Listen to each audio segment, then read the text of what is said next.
Mpenzi mtazamaji wa runinga ya Ndizi TV Afrika, ni matumaini yangu kwamba ubuheri wa afya siku ya leo. Ninakukaribisha katika taarifa zetu za Ndizi Saa Moja, mahali ambapo kweli unakutana na haraka za kila tukio. Kila taarifa muhimu inakuletea na kukufikia kwa kina na uwazi. Jiunge nasi wakati tunapoanza mambo makuu ya ndani na ya nje, changamoto na mafanikio, huku tukikuletea taarifa za kweli na za kuaminika. Langu jina Oroo Nelpha na mwelekezi wangu akiwa ni Bwana Mongare Alex. Karibu.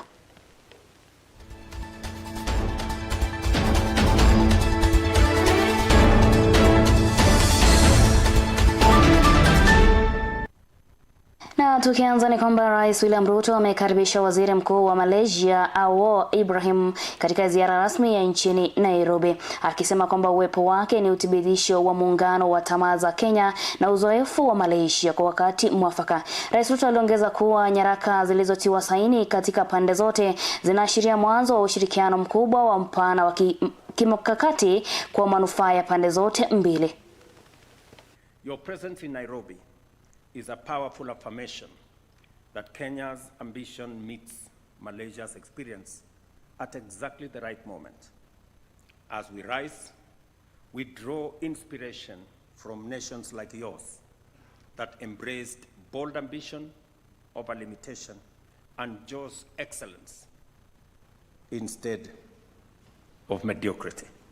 Kenya now stands ready to take its place among nations that we started with, like your own nation. When I made a comment in Parliament last week that you were visiting our country, there was tremendous applause because we have been having a big conversation in Kenya about where we are and where we should be. And I am very proud that today we have you right here in Kenya, so that even as we have this conversation, we can bring it home with your presence here, that Malaysia, which was an agricultural country like Kenya 60 years ago, today has an economy 20 times larger than ours. Our discussions today, ladies and gentlemen, reinforced our long-standing friendship while charting an ambitious future together. We agreed to elevate our bilateral architecture by upgrading to a strategic bilateral partnership, ensuring that our cooperation advances with purpose and structure. We reaffirmed our commitment to removing tariff and non-tariff barriers, expanding Kenyan exports to Malaysia and vice versa, and deepening cooperation in digital technology and high-tech manufacturing. In this regard, I welcome Your Excellency's agreement to eliminate tariffs on agricultural produce and beef, a significant step that will open new market opportunities for Kenyan farmers and strengthen the commercial foundation of our partnership. The removal of these tariffs, Mr. Prime Minister, is especially significant given the structure of our current trade, where Kenya's main exports to Malaysia include tea, coffee, flowers, avocado. Tukisonga mbele ni kwamba Waziri Mkuu wa Malaysia Oroo Ibrahim amepongeza nafasi ya Kenya katika maendeleo ya bara, akisema kuwa anafurahia kuwa nchini na kwamba ana imani kubwa Kenya itajiongeza kuwa miongoni mwa nyota zinazong'aa Afrika. Thank you, President Ruto. And Kenya is a great country for hosting us and my delegation. I'm particularly delighted to be here. It's a great country, great history of struggle. And we have seen under your stewardship the determination to propel not only the economy but the infrastructure, and to ensure that Kenya emerge as a great nation. I mean, you have been extremely humble in your remarks. I've seen the potential. I've seen the enormous strides you have made in the housing sector, for example, which is most commendable. I don't think many countries, including Malaysia, has embarked that fast and that effective because your passion to provide housing for the people, particularly the poor from Kenya. We have decided, both of us at least, and the government, to enhance the bilateral relations into a strategic partnership which would cover all fields of endeavor. And the traditional agriculture, import, but also in new technology. You are also very concerned on the issue in energy transition and digital transformation, including semiconductors, data center, and AI. And I think we can share our experience and yours through university collaboration, through research, and through various forms of investments. And I think there's absolutely no reason why a country like Kenya, with such enormous potential, and Malaysia, cannot effectively collaborate and benefit from each other's strength. We have been, both have been ex-colony of the West, and it's time that we emerge as a forceful voice, but beginning with, of course, the management of our own country, our economy. Kwingineko, naibu kiongozi wa chama cha Jubilee na waziri wa zamani wa usalama wa ndani Dr. Fred Matiang'i amewataka maafisa wa tume huru na uchaguzi na mipaka ya IEBC pamoja na Wakenya wote kudumisha amani na kuzingatia sheria katika chaguzi ndogo zijazo. Matiang'i amehimiza umma kuhakikisha kuwa chaguzi hizo zinaendelewa kwa utaratibu, akisisitiza kwamba hakuna mtu aliye juu ya sheria. So by elections and an electoral action such as is going on in the country is that one moment when all of us have to be very careful. Now, that is not the job of the politicians alone or the actors. IBC is critical in this matter. And then how IBC conducts itself and conducts the election is fundamental. So if IBC is going to look the other way around and allow voter bribery, blatant voter bribery that is going on by government, allow violence such as we have seen, such as happened in Kabuchai, against the George Natembea, and so on, we are courting disaster. And when I heard yesterday that the police are saying that Natembea stage managed that act, it's very shameful. I mean, I don't want to use negative terms, but it's very shameful to hear that kind of thing. I keep saying this every day, and all of you are smart people, guys. There's nobody in this world called opposition. All of us have names. And secondly, I've been a minister before. Government does not make allegations. Government acts. I can't make allegations as a cabinet minister or as a senior police officer. I can't say, I suspect she is organizing.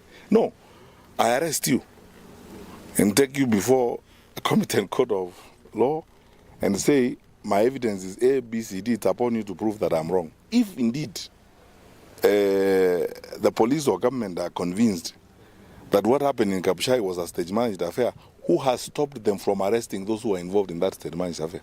Arrest them. So I'm asking that we pay serious attention to this issue of election violence, abuse of the law, voter bribery, moving goons and, criminals from one area of jurisdiction to another area of jurisdiction, threatening citizens, trying to intimidate people against how they should vote, and so on and so on. Na waziri wa zamani naibu kiongozi wa chama cha Jubilee Fred Matiang'i amewataka Wakenya na viongozi wa kisasa kuwa makini dhidi ya vitendo vya hongo kwa wapiga kura, vitisho na vurugu za uchaguzi katika chaguzi ndogo zijazo.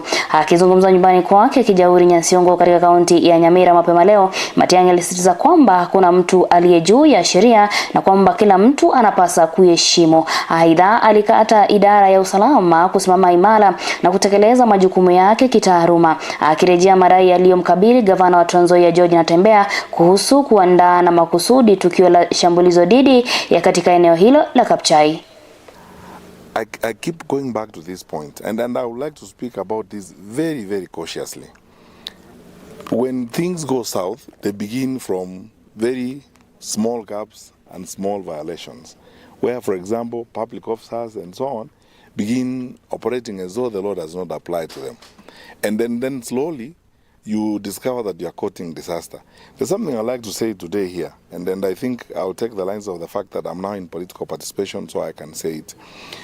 Every time you talk to people in this country, the anger and pain down below is very, very, very deep.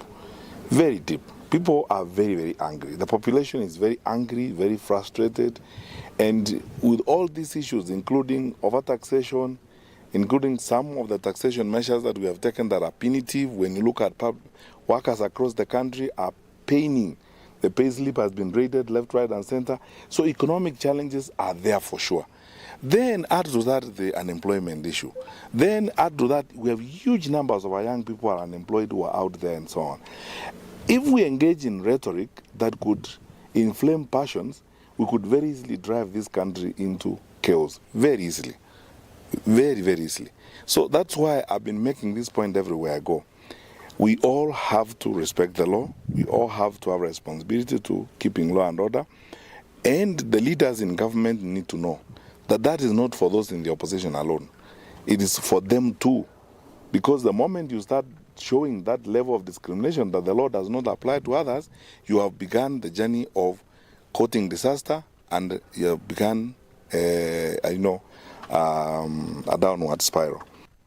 Akizungumza kutoka nyumbani kwake mapema leo katika eneo la Nyansiongo, kaunti Nyamira, naibu kiongozi wa chama cha Jubilee Fred Matiang'i ameahidi kushughulikia changamoto kadhaa atakapoingia afisini ifikapo mwaka 2027. Amesema kuwa kuna masuala mengi yanayohitaji kutauliwa, ikiwemo utawala duni, kuboresha elimu na kuimarisha sekta ya afya. Akisisitiza kuwa serikali iliyopo madarakani inapaswa kuhakikisha mifumo yote inafanya kazi ipasavyo. Kiongozi huyo alisisitiza kuwa kile ambacho Wakenya wanakihitaji ni utawala wenye uwajibikaji na unawajali wananchi. Our foremost challenge that we need to deal with is proper and effective management of the country. Half of our challenges have nothing to do with money or budget. It is just simply just bad management. It's called responsible government. What Kenya needs is responsible and responsive government. If people raise the issues every year and every other day about one or two things and so on, and then we don't address them, that is really where the challenge is. We make mistakes. So if a mistake has been made, we come up and own up, step up and explain things in a manner that is respectful of the public. Secondly, the challenges we have right now in the education sector, you know them. I am personally outraged, I have to be honest with you, that we have reduced capitation to a point where clearly it's not going to be affordable for people to go, for parents to keep their kids in school. We may have a dropout rates of between 25 and 30% in January. Because you see, first of all, you know, we are African families. We do not have we are not a one-child society. Now, these wonderful people around here, you know, if you have 2 or 3 kids, they're supposed to cough 9,000 per kid, 27,000. Where is that money going to come from? So it's to fix that, and how to fix it is to deal with wastage and mop up resources in the public sector that are actually going the wrong direction that could be used to do better.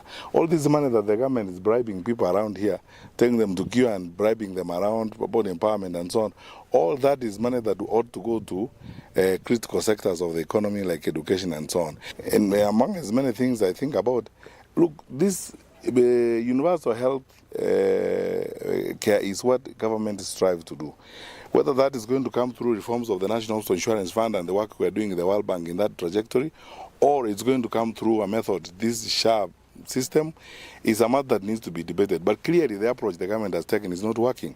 So it's time to step back and look at how best can we make that work. Because the objective of UHC is noble and it's good. That's what most governments in the South, including ours in Jubilee, had. But we had adopted a different method. The approach that the current administration has adopted doesn't work. I would rather that we debate this issue. It is not working and the evidence is abundant. And if it's not working, let us then fix it. Na mpenzi mtazamaji wa runinga ya Ndizi TV Africa, shukrani sana kwa wakati wako, ila usiende mbali wakati ambapo naenda mapumziko kwa muda usio mrefu. Nitakaporejea tuzidi kuangalia vile ambavyo mwenyekiti wa chama cha DCP Bwana Rigathi Gachagua ameelezea waziwazi wake kwamba haja kuu ya kisiasa ni kuridhi na kumtoa Rais William Ruto madarakani. Usiende mbali.